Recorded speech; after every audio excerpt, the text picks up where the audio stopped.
안녕하세요. 김민영입니다. 김민영의 글쓰기 수업 12화 시작할게요. 제 수업 오늘이 처음인 분도 있을 거예요. 그죠? 글 쓰는 그 과정들에서 고민이 있다가 이제 검색을 하면서 찾아오셨겠죠. 어떤 분은 1화부터 꼼꼼히 보신 분도 계실 겁니다. 누구에게나 이제 글을 잘 쓰고 싶은 마음이 있고 잘 쓰려고 노력을 합니다. 답답하고 어떻게 해야 정말 내가 글을 잘 쓸 수 있을까 이렇게 고민을 하죠. 그러다가 글쓰기 책도 보고 영상 강의도 봅니다.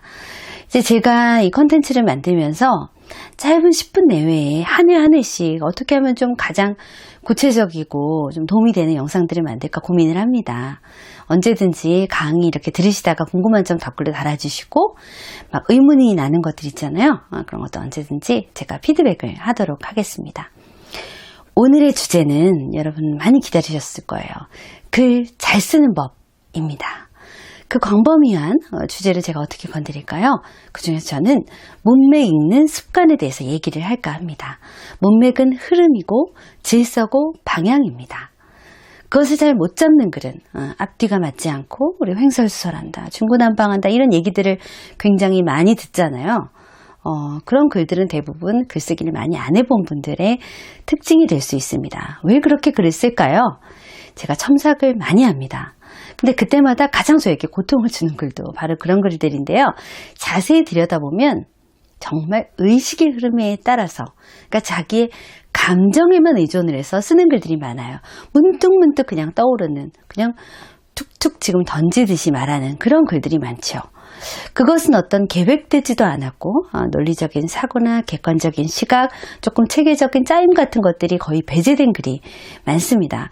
물론 다양한 분야의 책도 읽고 인문, 사회, 정치, 그리고 늘 뉴스 같은 것들을 접하거나 기사도 자주 보고 어린 시절부터 꾸준히 독서를 해왔다거나 글쓰기가 습관이 되신 분들이라면 모르겠지만 그렇지 않은 분들이라고 하면 이런 흐름들을 잡기가 굉장히 어렵겠죠.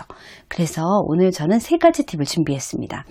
첫 번째 방법은요, 바로 연속적인 키워드를 준비하라입니다. 여러분 글을 쓸 때요, 아직 경험이 없는데 무작정 아까처럼 막 감정에 의해서 문득문득 떠오르는 거를 막 쓰다 보면은요, 꼬이거나 앞뒤에 흐름이 다 끊어져 버려요. 그래서 이것은 뭐냐면 최소한의 계획 준비라고 보시면 돼요. 자, 내가 하려고 하는 말이 어떤 말인가, 그것을 미리 나 정도는 분명히 알고 있어야죠. 그런데 이러한 사전 계획 없이 그냥 무작정 쓰다 보면 막히기도 하고 마무리가 안 됩니다. 자, 예를 들어 볼게요. 코로나 마스크, 2가지 키워드로 한번 써보려고 합니다. 나 요즘에 되게 답답한데 나 언제까지 이런 상황이 계속될까? 정말 답답하고 힘들다. 일기 쓰듯이 단조롭게 쓰면 그 범위를 벗어나기가 어렵고 누구나 쓸 수 있는 그런 글이 되죠. 자, 이 정도의 준비만으로는 턱없이 부족합니다.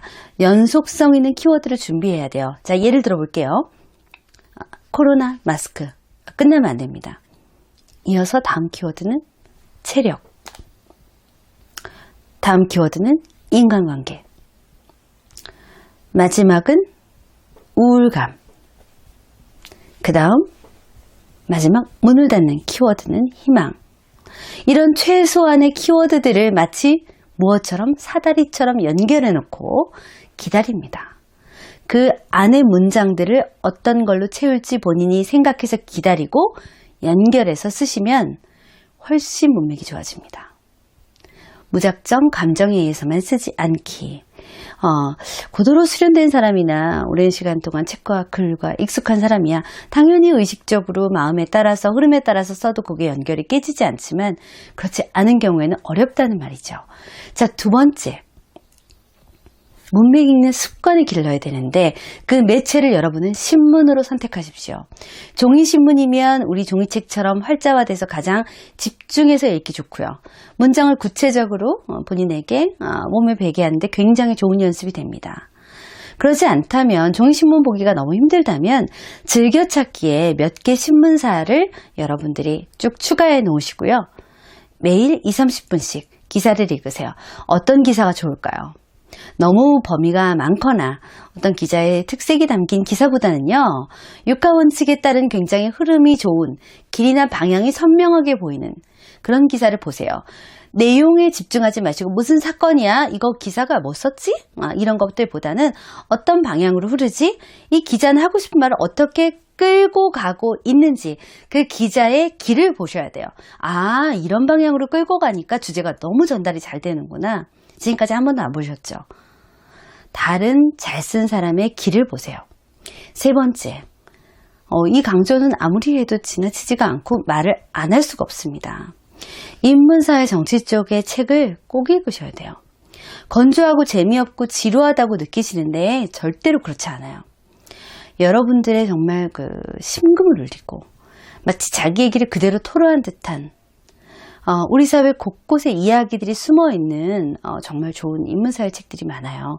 그러니까 여러분들이 이제 대형 서점에 가시거나 도서관에 가셔서 평상시에 안 갔던 그런 분야에 좀 찾아보시고 제목이나 전체적인 분위기 같은 게 나랑 관심이 있는 것들 직접 고르는 연습들 많이 하시면 정말 좋아요. 왜냐? 이런 분야의 책들은 대부분 자신이 하고 싶은 그 주제, 명쾌한 주제를 끌고 가는 기술들이 굉장히 좋고 논리적인 흐름들의 그 짜임들이 굉장히 좋은 책들이 많거든요. 꼭 참고하셔서 정말 그 답답한 나 어떻게 하면 그 문맥의 흐름을 잘 찾을 수 있을까? 이것만 잘해도 정말 글 쓰는 실력이 많이 늘어나거든요. 꼭 그 길을 찾아보시기 바랍니다. 자, 오늘 세 가지 키워드, 세 가지 방법 드렸습니다. 도움이 많이 되셨나요? 오늘 그 12회 영상의 마지막에는요, 특별한 메시지를 하나 준비했습니다. 저한테 유튜브 영상 너무 잘 보고 있어요.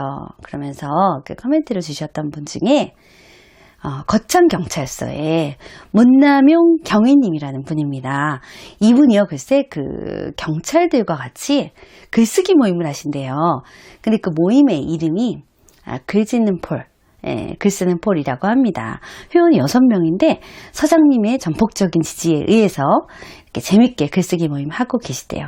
저한테 응원을 부탁했는데 화이팅 하세요.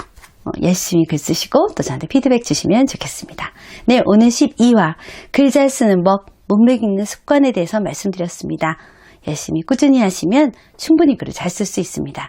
13회에서는 또 여러분에게 아주 도움이 되는 그런 영상들 제가 준비할게요. 구독과 좋아요 눌러주세요. 감사합니다.